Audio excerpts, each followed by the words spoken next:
warahmatullahi wabarakatuh. Kali ini adalah pertemuan kita yang pertama, meskipun hanya melalui video. Ibu menjelaskan materinya. Untuk memperkenalkan diri, Ibu sudah memperkenalkan diri sebelumnya ya, di WA. Baik, untuk pertemuan kali ini kita akan masuk materi KD 3.2, yaitu aspek kebahasaan teks laporan hasil observasi atau dikenal dengan teks LHO. Namun sebelum itu, sebelum memulai pembelajaran, silakan baca doa dengan keyakinan masing-masing.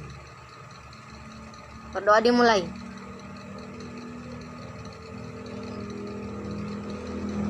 Oke, cukup sekian ya doanya. Baik, kita lanjut. Jadi materi kita adalah menganalisis aspek kebahasaan teks laporan hasil observasi atau dikenal dengan teks LHO. Nah, kata observasi pasti sudah biasa Anda dengar ya, yaitu pengamatan atau melakukan sebuah kegiatan untuk mengetahui hal apa yang sedang terjadi atau bagaimana kegiatan itu berlangsung ya. Oke, baik. Pengertian teks LHO adalah laporan berisi penjabaran uraian umum mengenai sesuatu yang didasarkan pada hasil kegiatan observasi ya. Seperti itu. Jadi maksudnya adalah di sini berisi penjabaran atau uraian mengenai sesuatu. Ya, apakah aspek yang Anda sedang observasi, apakah seperti jamur. Jadi Anda harus menggalinya sampai secara rinci ya. Itu dari manfaatnya, dari jenis-jenisnya ya, itu yang dimaksud. Kegiatan observasi ini bertujuan untuk memperoleh informasi tentang tingkah laku, keadaan, kondisi, atau situasi dari objek yang sedang diteliti. Itu tujuannya. Informasi ini diamati secara cermat dan mencatat hasilnya ya, seperti itu. Dan dilakukan secara objektif dan faktual ya. Objektif itu artinya upaya untuk menangkap sifat alamiah objek yang sedang diteliti atau dipelajari dengan suatu cara di mana tidak tergantung pada fasilitas apapun dari subjek yang menyelidikinya. Itu. Jadi sifat alamiah dari objek yang kita teliti itu yang dimaksud dengan objektif. Kalau faktual berdasarkan kenyataan atau mengandung kebenaran. Itu. Baik, kita lanjut. Sekarang kita masuk intinya. Jadi kebahasaan teks, aspek kebahasaan teks laporan hasil observasi ini ada 4 ya. Yang pertama, kata serta frasa verba dan frasa nomina. Yang kedua, afiksasi. Yang ketiga, kalimat definisi dan kalimat deskripsi. Yang keempat, kalimat simpleks dan kompleks. Jadi tolong disimak baik-baik. Yang pertama, kata serta frasa verba dan frasa nomina. Jadi kita uraikan satu-satu dulu, apa itu kata, apa itu frasa verba dan frasa nomina. Baik, kata adalah satuan bahasa yang dapat berdiri sendiri. Misalnya kata paus, makan, tidur. Itu berdiri sendiri. Tidak ada awalan atau akhiran yang mengapitnya, ya. Seperti itu. Kalau mau makan berarti sudah bukan Kalau misalnya kalau mau makan itu masih masuk kata, tetapi kalau sedang makan itu bukan kata karena sudah ada 2 kata saling berdampingan. Itu yang dimaksud dengan kata tadi. Jadi Ibu ulangi, kata itu adalah satuan bahasa yang dapat berdiri sendiri. Misalnya kata paus, makan, tidur. Ya, kalau sedang makan itu bukan termasuk kata karena ada 2 kata yang saling berdampingan. Oke. Selanjutnya frasa, yaitu gabungan 2 kata atau lebih atau kelompok kata. Misalnya mamalia laut, mamalia air yang istimewa, seperti tadi sedang makan, sedang tidur, ya, pergi sekolah. Itu 2 kata yang berdampingan yang bisa disandingkan ya. Itu yang dimaksud dengan frasa atau gabungan 2 kata. Baik, kita lanjut yang ketiga, frasa verba. Frasa verba ini tadi kan frasa itu kelompok kata, kalau verba itu adalah kata kerja. Jadi di sini gabungan kata kerja atau kelompok kata kerja, itu pengertian dari frasa verba. Jadi Ibu ulangi, frasa verba adalah gabungan kata kerja atau kelompok kata kerja. Misalnya, paus menggunakan paru-parunya. Ada 4 kata di sini. Paus menggunakan paru-parunya, ya. Yang mana kata kerja? Menggunakan, karena menggunakan sini sebuah aktivitas. Jadi itulah verbanya. Yang mana dimaksud dengan frasa verba, yaitu sebuah gabungan kata kerja atau kelompok kata kerja, atau sebuah kelompok yang di dalam kelompok itu atau dalam kalimat itu ada kata kerjanya, ya. Terus contoh yang kedua, Iksan sedang makan di dapur. Ya, sini Iksan sedang makan di dapur. Ada 5 kata. Nah, dari 5 kata ini frasa verbanya adalah sedang makan. Ada 2 kata yang bisa disandingkan atau cocok, saling mengikat, sedang makan. Itu adalah frasa verbanya. Yang ketiga, hari ini saya tidak pergi ke sekolah. Tidak pergi itu termasuk frasa verba atau kata kerja, bisa saling. Oke, kita lanjut kembali. Contoh yang ketiga, hari ini saya tidak pergi ke sekolah. Nah, tidak pergi ini bisa disandingkan atau saling berkaitan kedua kata ini, sehingga dikatakan sebagai frasa verba. Berikutnya yang keempat, frasa nomina. Frasa tadi adalah gabungan. Frasa nomina. Frasa itu adalah gabungan kata, sedangkan nomina adalah kata benda. Jadi frasa nomina ini adalah gabungan kata benda atau kelompok kata benda. Jadi kelompok kata bendanya yang akan kita cari nanti dalam kalimat. Contohnya, adik membeli bola kaki. Adik subjek. Subjek ini adalah pelaku. Membeli predikat itu kata kerja. Bola kaki itu objek yang dikenai pekerjaan atau tindakan, ya. Nah, yang mana di sini frasa nominanya, yaitu adik, ya. Adik ini adalah manusia atau kata benda, ya.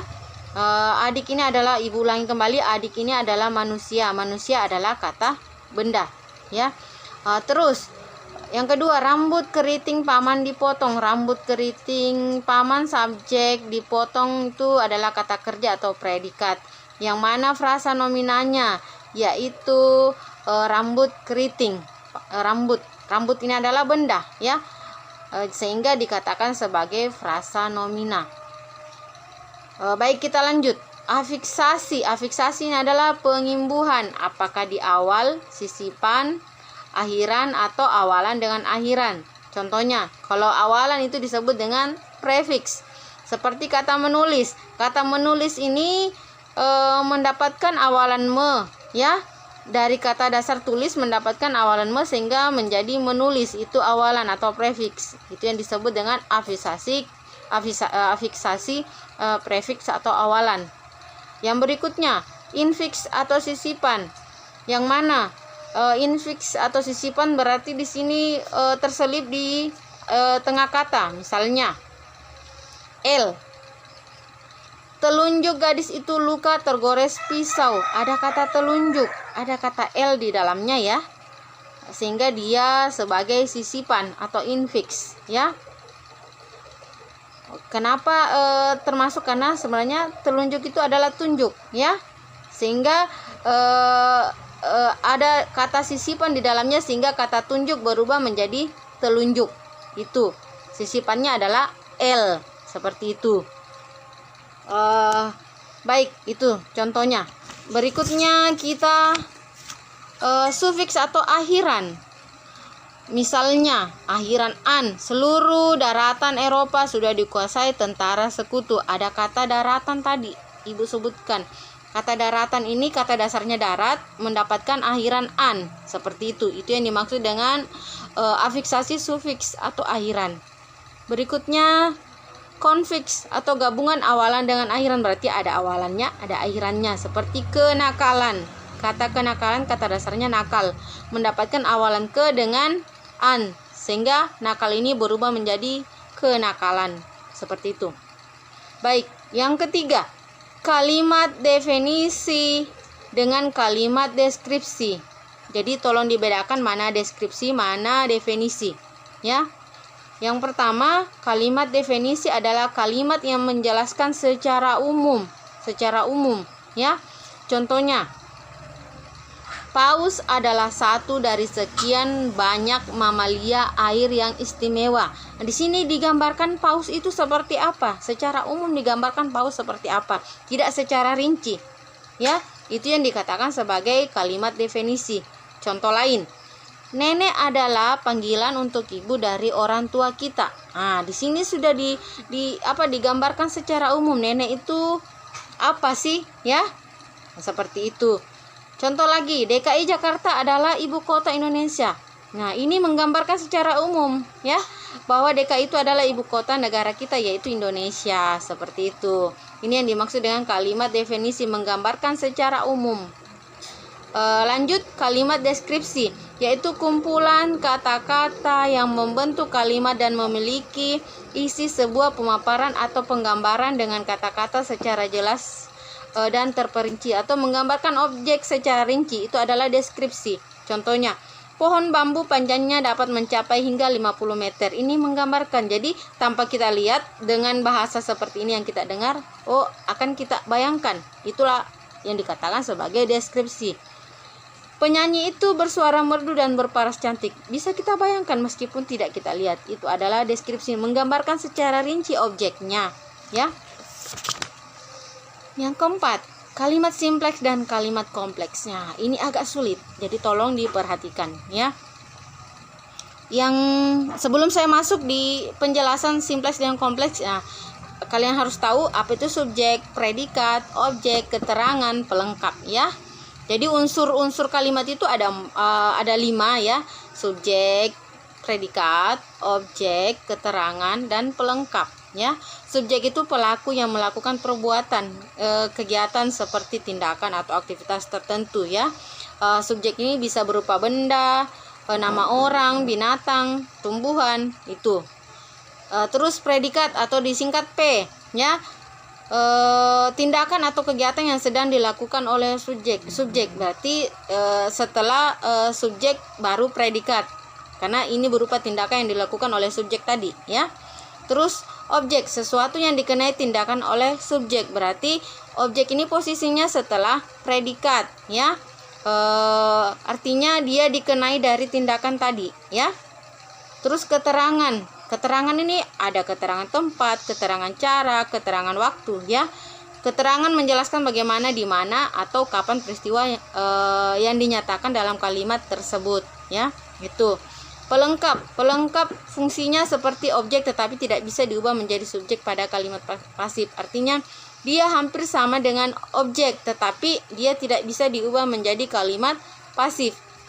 Ciri-ciri kalimat pasif itu diawali dengan di atau ter, ya, itu. Contohnya, Surya membeli ikan di pasar. Surya itu subjek atau S, membeli predikat atau kata kerja, ikan itu objek, di pasar itu keterangan tempat. Kenapa Surya sebagai subjek? Karena dia pelaku di situ. Jadi sorotan, ya, yang melakukan kegiatan. Membeli itu predikat karena sebuah kegiatan atau pekerjaan atau tindakan yang dilakukan oleh si subjek tadi atau Surya. Ikan yang dikenai pekerjaan karena dibeli, ya. Makanya dia objek. Di pasar adalah keterangan tempat. Itu yang dimaksud dengan sebuah kalimat yang memiliki unsur-unsur. Tapi tidak semua juga harus 5 unsur masuk di dalam kalimat itu. Tidak, ya. Bisa jadi hanya 2, subjek dan predikat saja, predikat dengan objek, ya, dan lain-lain seperti itu, nak. Baik, perbedaan kalimat simpleks dan kalimat kompleks. Kalimat simpleks itu memiliki 1 subjek dan 1 predikat. Artinya 1 klausa saja, ya. Kalau kalimat kompleks memiliki 2 subjek dan 2 predikat, atau bisa jadi 2 subjek, ya. 2 subjek atau 2 keterangan seperti itu. Tidak selamanya 2 subjek dan 2 predikat. Yang penting dia memiliki dua subjek dan predikat, seperti itu.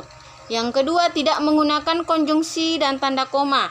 Ya, tidak ada kata penghubungnya di antara kedua klosa atau tidak ada tanda koma. Berikutnya, kalau kalimat kompleks, yang kedua, menggunakan konjungsi dan tanda koma sebagai penghubung kedua kalimat. Berarti ada tanda komanya atau konjungsi yang digunakan, atau kata penghubung yang digunakan di antara klosa tersebut. Berikutnya, bentuk untuk kalimat simpleks yang ketiga, bentuk kalimatnya sederhana, ya, sangat pendek, seperti hanya subjek dengan predikat, sehingga dikatakan bentuk kalimatnya sederhana. Kalau untuk kalimat kompleks, bentuk kalimat terdiri atas dua klosa, yaitu klosa utama dan klosa subordinatif, artinya anak kalimat, ya, seperti itu. Yang keempat, perbedaan yang keempat, untuk kalimat simpleks, dalam satu kalimat memiliki satu kejadian atau peristiwa, hanya satu kejadian, ya. Kalau kompleks memiliki dua peristiwa atau kejadian. Nah, ini tadi 4 perbedaannya. Semoga bisa dipahami.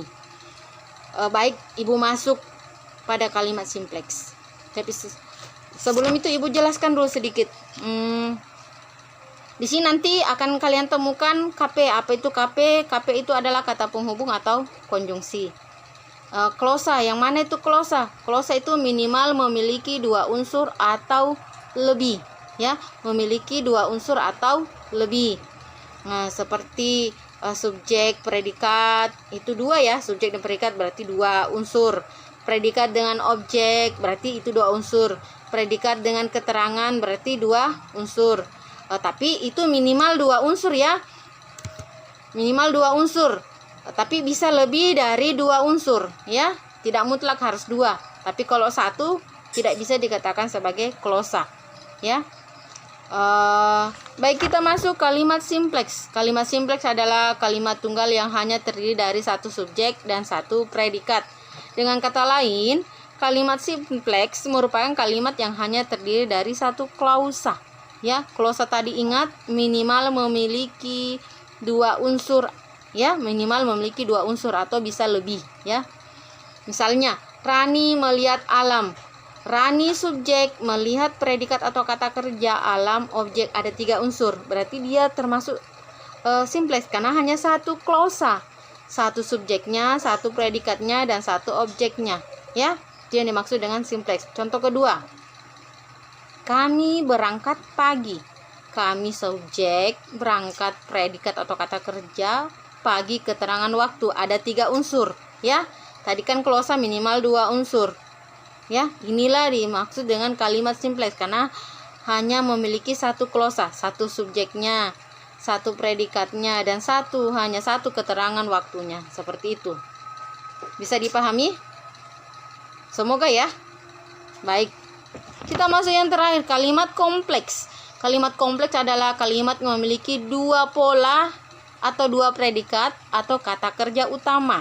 Kalimat kompleks juga sering disebut dengan kalimat majemuk. Misalnya, ayah menjadi pemateri webinar dan adik sedang mengikuti kelas daring. Nah, di sini ada 2 peristiwa di dalamnya. Satu menjadi pemateri webinar, satu sedang mengikuti kelas daring. Ini 2 peristiwa yang berbeda. Nah, dari sini sudah kita bisa ketahui bahwa di dalamnya ada 2 klausa, ya. Yang ciri yang kedua menggunakan kata penghubung, kata dan. Ayah menjadi pemateri webinar dan adik sedang mengikuti kelas daring. Oke, kita analisis. Ayah subjek, menjadi pemateri webinar predikat atau kata kerja. Berarti ini sudah 2 unsur, berarti sudah 1 klausa, ya. Kemudian ada kata penghubung, ya, yaitu kata dan. Kenapa dibatasi sampai situ? Karena di sini dibedakan 2 kejadian, ya. Oke. Adik sedang mengikuti kelas daring. Adik subjek kedua sedang mengikuti predikat atau kata kerja kedua di dalam kalimat ini. Kelas daring objek. Berarti ada 2 subjek, ada 2 predikat sehingga bisa dikatakan sebagai kalimat kompleks. Oke, satu contoh lagi Ibu jelaskan. Sita memanggil ibu dari dalam kamarnya. agar ibu tidak mendengar percakapan ayah dan paman di ruang tengah. Panjang sekali kalimatnya. Oke, kita lihat. Siti adalah subjek, memanggil predikat. Ibu objek, dari dalam kamarnya adalah keterangan tempat. Ya, sampai sini. Karena kenapa? Ada kata penghubung selanjutnya, kata agar. Ya, nah, agar ini kata penghubung untuk memisahkan induk kalimat dengan anak kalimat, ya. Karena ini adalah kalimat majemuk atau kalimat kompleks. Berikutnya ibu, subjek yang kedua. Dalam kalimat ini ya, tidak mendengar predikat yang kedua, percakapan ayah dan paman objek yang kedua, di ruang tengah keterangan tempat kedua. Berarti di sini subjeknya ada dua, predikatnya ada dua, objeknya ada dua, keterangan tempatnya ada dua. Jadi jelas ini adalah kalimat kompleks, ya. Contoh yang terakhir ini agak berbeda karena kata penghubungnya di depan, ya. Kita lihat. Dan menggunakan tanda koma, nanti kan juga menggunakan tanda koma. Kata penghubung dengan tanda koma, ciri dari kalimat kompleks, ya. Meskipun hujan lebat disertai angin kencang, koma di situ ya, mereka tetap tidak berteduh. Meskipun kata penghubung, hujan lebat subjek, karena ini yang menjadi pembahasan ya, disertai angin kencang pelengkap, ya. Oke, kita lihat lagi. Mereka subjek, ini subjek kedua. Tetap tidak berteduh predikat. Berarti ada dua subjeknya sehingga dikatakan sebagai klausa. Dikatakan sebagai kalimat simples karena memiliki dua klausa, ya. Klausa satu tadi meskipun hujan klausa satu yaitu hujan lebat disertai angin kencang, ya. Klausa kedua mereka tetap tidak berteduh, seperti itu. Ibu harap apa yang ibu sampaikan bisa dipahami. Jika tidak dipahami atau belum dipahami, silakan bertanya, ya. Ibu menunggu responnya, ya. Assalamualaikum warahmatullahi wabarakatuh.